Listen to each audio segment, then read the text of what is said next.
Welcome to Brain Junk. I'm Trace Kerr. And I'm Amy Barton. The other day I was doing some research and stumbled across a Reddit wormhole about entomologists and coffee allergies. There was a lively discussion going on, and digging a little deeper, it turns out there's more to the story, and it got me to thinking, what about facts out there that sound made up but aren't? Today on Brain Junk, we're diving into everything you've ever wanted to know about stuff that sounds false but is actually true. The first subject that I ran into, you need to sit down. Russia is bigger than Pluto. No, that can't be true. I was completely like, Viva la Pluto, it is a planet. You know, I thought about getting the t-shirt and then I stumbled across that fact and thought, oh, nope, sorry, Pluto. I've switched teams. So that was true at a certain point, but this is one of those that sounds false, is true, but then it's false again. So originally when they did this first, like they started comparing statistical figures about sizes of things. They're like, oh my gosh, Russia's bigger than Pluto. And it edged it out by about 500,000 square kilometers. Hold on. So when you say bigger than Pluto, so like if I took Russia out of the Earth and then made it into a cylinder kind of thing. We're making like big wrapping motions with our hands. I'm imagining Russia like we're wrapping it up like Play-Doh. Okay. That was my understanding. Yeah. Is that Yeah. okay? That's what we're talking about. Mm-hmm. At the time when that initial study came out, they're like, yeah, Pluto is not big enough to be considered a real planet. Russia, however, is. No. Insult to injury. However, happily for Pluto, we have new technology, and the New Horizons mission was able to more carefully measure and discovered that no, in fact, Pluto is about 500,000 square kilometers bigger than Russia. Wow. Win for Pluto. Go get those t-shirts out again. Pluto's bigger than Russia. Woo! Okay.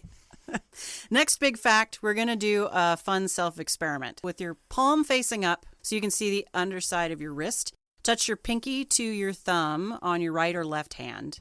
Pinky to thumb. Okay. And then you're going to bend your wrist slightly forward. And if you're like most average people, you're going to see a tendon pop up in the middle of your wrist. Good news, team. I'm average. And make sure you do it on both sides because not everybody has it on both sides. That tendon is called the palmaris longus muscle.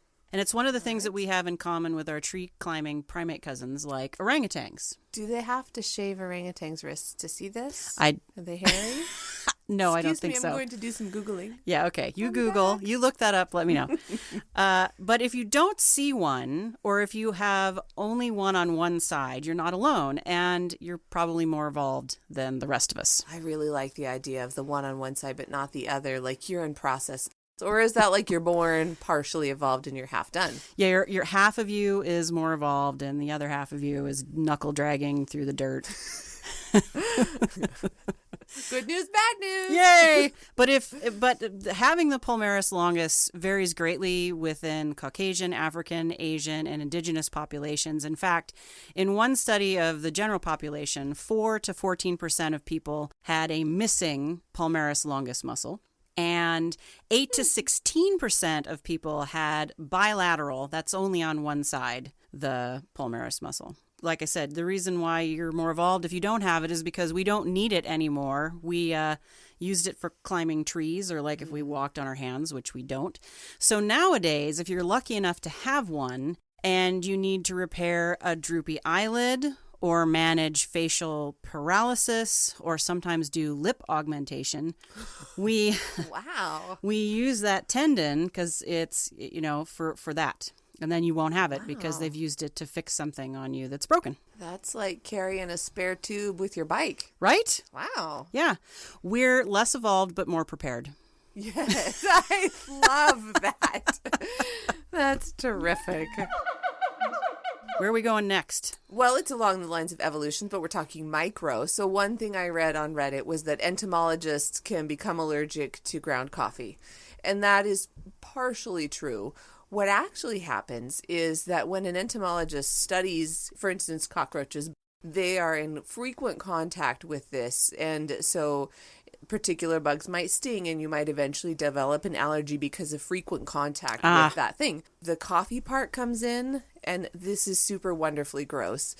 But there's a threshold of acceptable amount of insect parts in our food products. Yes. Yes. Yeah, that's like making hot dogs. You just don't want to know how that happens. So I Googled ground coffee's acceptable threshold. Oh, God. So this is my favorite thing that will be on the Brain Junk podcast website to date. And it is the FDA's Food Defect Action Level spreadsheet. Ooh. So coffee, the government will intervene if the average is 10% or more by count of insect infestation. 10%, friends. And you know what's scary is, now I'm not sure if they do it exactly this way, but my husband Chaz, Dr. Chaz, is a chemist. And so the way they figure out some of this stuff with pills and things is you're going to take a portion of it, not the whole sample. So let's say you have 1,000 pounds of coffee. You're just going to take a scoop. You're going to dump that, and then you're going to go through it, and somebody's going to count those pieces. Ooh, and so if they take the scoop off the top, those bugs are all... Yeah. My coffee tastes so much better when it's cricket flavored. There was one example where an entomologist would go way out of his way to find a place. This was before Starbucks was on every corner. They would go way out of their way to find a place that would freshly grind the coffee. What you're saying is that an entomologist who works with, say, cockroaches, foods that are grown or produced in places that would have a higher proportion of cockroaches. So it might not just be coffee. Exactly. It could be your cornflakes. It could be your Yes. oatmeal. Wow. So if you want to find out more acceptable contaminant levels, food defect action levels, Go to the FDA website for a fun Mom, Friday night. Don't ever look this up, Mom. This is a fast way to lose weight if you have some issues with these kind of things. But I loved it. I looked through this website. Like, I think it had processed cheese. And it was so great. I spent a really fun half hour looking at food defect levels and all the things that could be food defect levels. My Fitbit just got excited because I think I reached 10,000 steps talking about this because I love it. So entomologists aren't actually allergic to the coffee. They can still have whole bean, but might actually be allergic to the bugs in the coffee. So, Oh, no. yeah.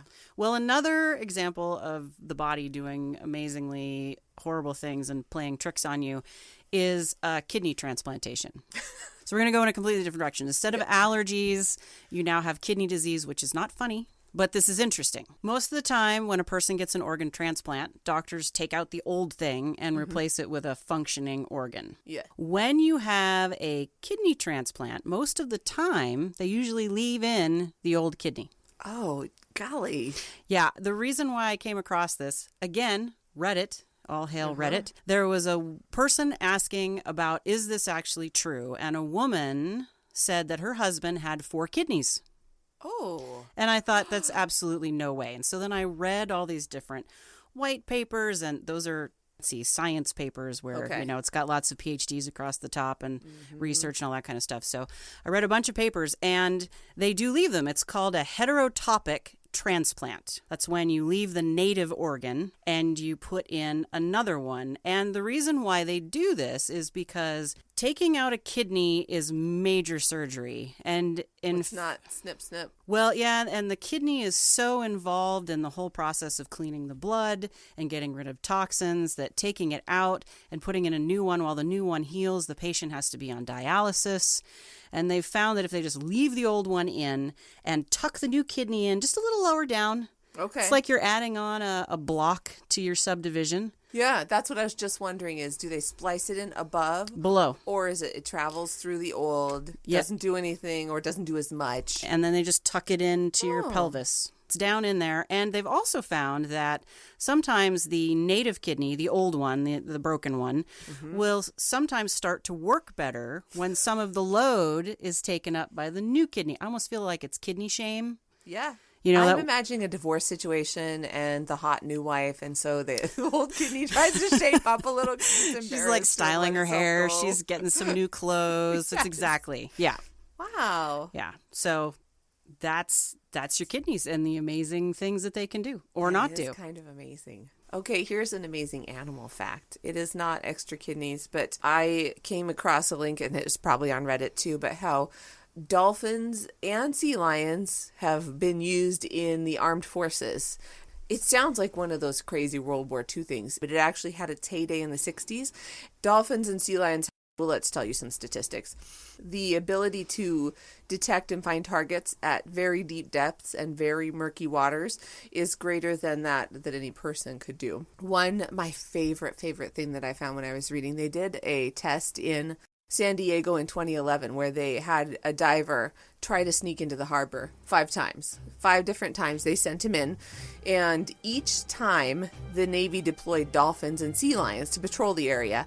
Both animals caught the diver on every one of his 5 attempts, and on one of the attempts, the sea lion even managed to attach a clamp to the diver's leg. What? So clamped it on, and the handlers reeled the diver to the surface like a fish. Flipper might really be, combat flipper. I've heard about the dolphins, and in fact, we're going to have to put some footage on the website to show you, because I've seen training videos of dolphins going and they retrieve something that looks like a missile with, they've got a special hook thing that they go out and they get it and retrieve it and bring it back. Yes, and the sea lions have done the same thing. They can put a clamp on a thing, like an unarmed test ordnance they've done tests on, and they can clamp it and bring it back. Whereas a diver, it's too murky and they can't see it, and their capacity is greater without equipment failure. Right, because they can go deeper and farther and longer. But we'll find some links so you can take a look. A few shorties that don't merit great research. I'm just going to tell you the thing. The one that I thought was super interesting is that woolly mammoths existed at the same time as the pyramids still. And that's sort of a thing that I associate with dinosaurs and the Ice Age. And yeah, right. Like forever ago. Although there might be guys riding on woolly mammoths. I don't know. Yeah, well, people and woolly mammoths were around at the same time. Well, Yeah. I guess like Neanderthal people were around. And Pyramid building people, yes. So that's a fun fact that doesn't merit a whole lot of research. It's just true. They existed at the same time, but you don't really think about that. It sounds crazy, but it's really true. Another one of those that bends my brain even more is that Cleopatra existed closer to the iPhone than to the pyramids. And I very much associate her with that time of pyramids. Yes. Yeah. With lots of gold lame and flowy skirts. Okay, so not Elizabeth Taylor. Elizabeth Taylor also existed closer to iPhones. Meanwhile, most of our audience is going, who? Look her up, guys. This one's for you, Mom. Elizabeth Taylor. Oh, man. Our moms know. Well, so since we're talking about Egypt, let's talk about hippopotamuses. Yes. Hippopotamuses.